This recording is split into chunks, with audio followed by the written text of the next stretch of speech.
Most buyers hindi alam to at hindi rin ito sinasabi agad ng banks.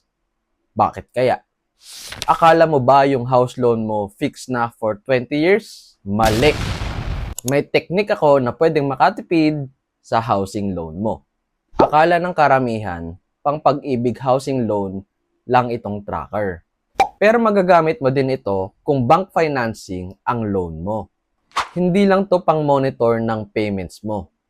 Pwede ka rin makapag-simulate kung paano ka makakatipid sa interest.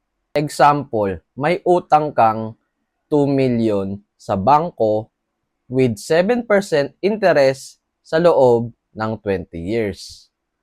Ang estimated monthly amortization mo, labas ang MRI, ay nasa around 15,500.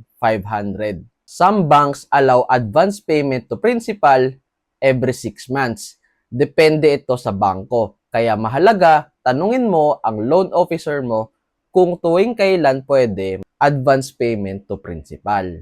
Now, panoorin mo to. Nagbayad ka every 6 months ng 50K. Tuwing mid-year bonus at saka 13-month pay. Boom! Mas maagang matatapos ang loan mo, yung utang mo na 20 years, matatapos mo ng 9 years and 8 months.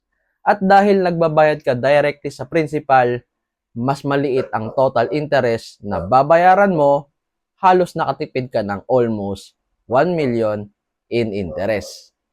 Most buyers hindi alam to at hindi rin sinasabi agad ng banks. Pero ikaw, may chance ka na ngayon para ma-maximize ang sweldo mo. Kung gusto mong ma-visualize ang sarili mong loan, gamit tong tracker, i-message mo ako or i-click mo yung link sa profile ko para ma-download mo.